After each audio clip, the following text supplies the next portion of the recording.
Grave robbery. Tomb robbing. A tomb raiding is the act of uncovering a tomb or crypt to steal artifacts for personal effects. A related act is body snatching, a term that is related to the taking of one's body. Grave robbery pertains to the disinterring of a grave, chiefly for the purpose of stealing a corpse and/or stealing other objects. Grave robbing has caused great difficulty to the study of archaeology, art history, and history. Countless precious grave sites and tombs have been robbed before scholars were able to examine them. In any way, the archaeological context and the historical and anthropological information is destroyed. Looting obliterates the memory of the ancient world and turns its highest artistic creations into decorations, adornments on a shelf, divorced from historical context and ultimately from all meaning. Grave robbers usually sell the goods on the black market. Though some artifacts may make the way to museums as scholars, many end up in private collections.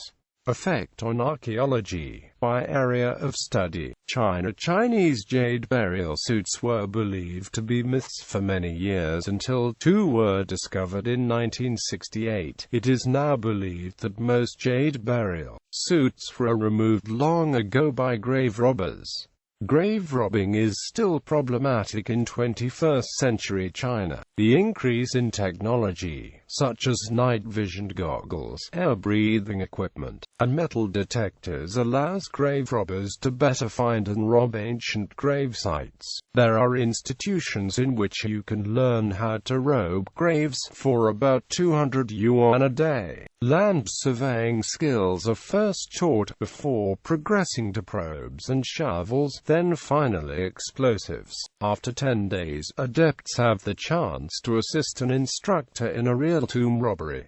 Classical antiquity. Ancient Egyptian tombs are one of the most common examples of tomb or grave robbery. Most of the tombs in Egypt's Valley of the Kings were robbed within 100 years of the sealing. As most of the artifacts in these ancient burial sites have been discovered, it is through the conditions of the tombs and presumed articles that are missing in which historians and archaeologists are able to determine whether the tomb has been robbed. Egyptian pharaohs often kept records of the precious items in the tombs, so an inventory check is presumed for archaeologists. Oftentimes, warnings would be left by the pharaohs in the tombs of calamities and curses that would be laid upon any who touched the treasure, or the bodies, which did little to deter grave robbers. There are many examples of grave robbing in the ancient world outside of Egypt. For instance, the Romans also suffered decades of theft and destruction of tombs, crypts, and graves. Central and Northern Europe. There are also many grave robbers in Central and Northern Europe, mostly working with metal detectors. Merovingian graves in France and Germany, but also Anglo-Saxon graves in England, contain many metal grave goods, mostly of iron. Grave robbers often leave them, being only interested in gold and silver.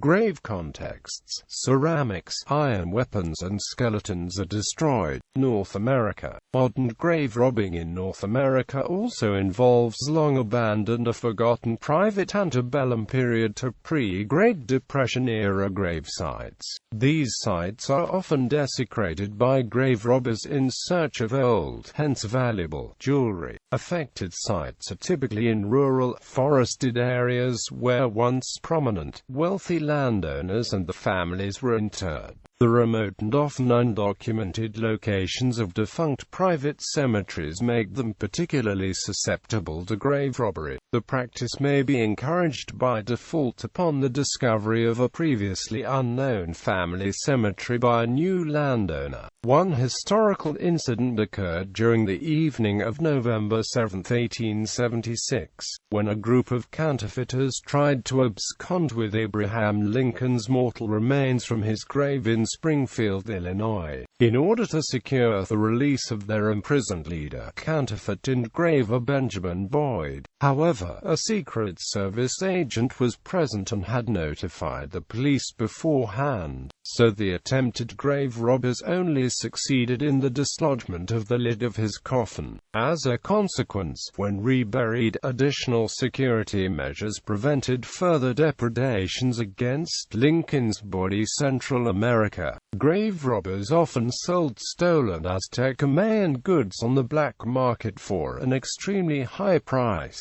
The buyers did not often suffer the repercussions of being in possession of stolen goods, and that the blame were put upon the lower-class grave robbers. Today's antiquities trade has become a streamlining industry, and the speed these artifacts enter the market has grown exponentially. Laws have been enacted in these regions, but due to extreme poverty, these grave robbings continue to grow each year. Race. African Americans. In the 19th and 20th century, African Americans usually buried their dead at night. They were not afforded the luxury of a morning burial because laws restricted them from giving their loved ones a decent funeral. For this reason, the robbing of African American graves was much easier, meaning people would crowd around a grave at night, unknowingly helping to give the location of the burial. In addition, many times African Americans would bury their dead in a potter's field, not having the access or money for a proper funeral. When buried in potter's fields, the dead were not normally buried very deep.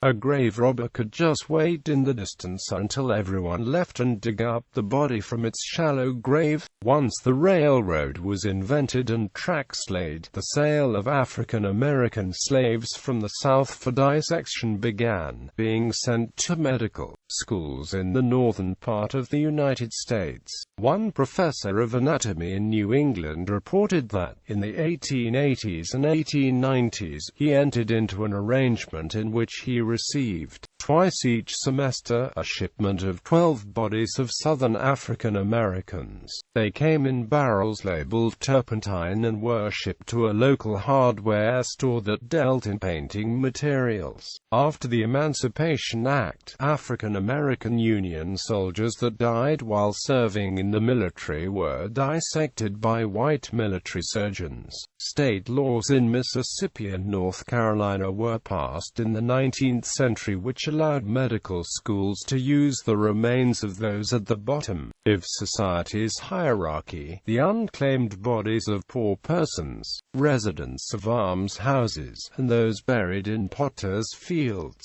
The option to dissect Confederate soldiers was also not available, being that Mississippi and North Carolina legally released their bodies to the families. The North Carolina law also provided that the body of whites never be sent to an African American medical college. These African American medical schools typically obtained unclaimed black potters' field bodies. Deterrence. Geography. The geography and placement of burial grounds became a deterrent within itself. This is because without the accessibility of the automobile, the transportation of bodies was difficult. A perfect example of this is Mount Auburn Cemetery, located in Cambridge, Massachusetts.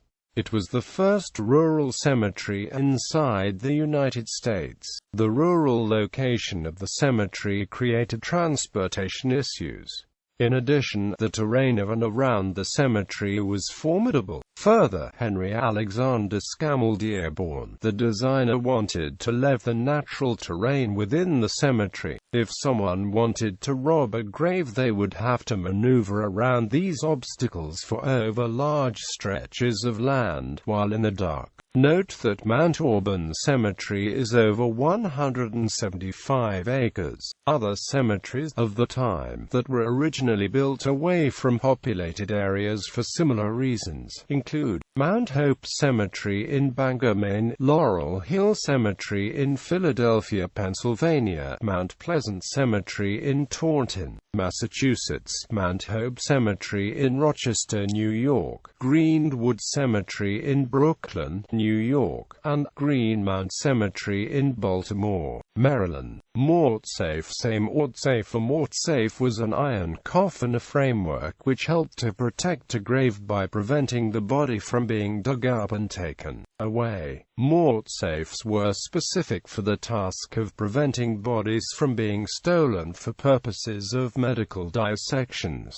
These deterrents, used commonly in Scotland, would be only available for the rich to protect their loved ones, since iron was so expensive. After the body would decompose to a certain extent, the mortsafe would be removed. These were not a commodity that were sold and bought, rather, they were rented. Mort houses. A mort house, a dead house, were used to store bodies until decomposed enough to no longer be targets for grave robbing. Up to 31 recorded mort houses were scattered throughout Scotland and northern England. Usually these structures were built within or near cemeteries to make transportation easier. Prior to grave robbers, they were used to store dead bodies in the winter, being that the ground was too cold and in some cases impossible to dig into. An example is the Udney Mort House, built in 1832, Aberdeenshire, northeast Scotland, and still standing today.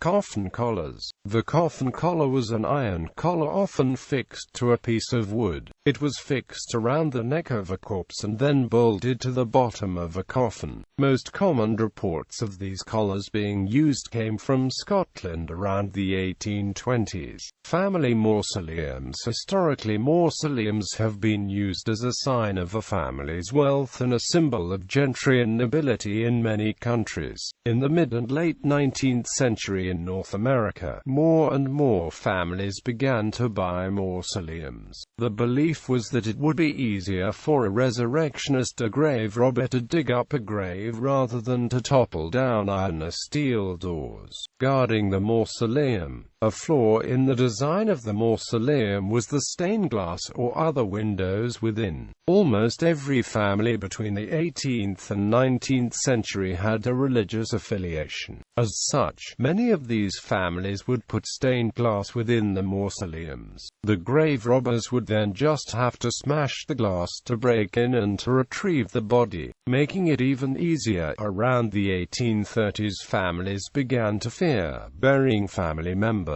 The living relatives would stand guard inside the mausoleum and would sometimes get trapped, only to be discovered upon the death of the next family member. To remedy this, families would put a spare key somewhere within the mausoleum and create doors with two-way locks. In short, grave robbers could break a window, recover the body, find the key, and walk straight out the front door of the mausoleum. Of course, the stained glass windows within family mausoleums were not the only way they express one's faith. Symbols engraved on the mausoleums were also common. A primitive example is the Freeland Mausoleum in Mount Auburn Cemetery, with the ancient Greek sign of Christ, Tyro, guards, guarding. One of the most simplistic and low-tech methods to prevent grave robbing were to have an individual guard over the newly buried body. This was done until decomposition of the body was brought to a point where they would no longer be desirable for medical use. If families did not have enough money to hire an individual to watch over the grave for a select number of days,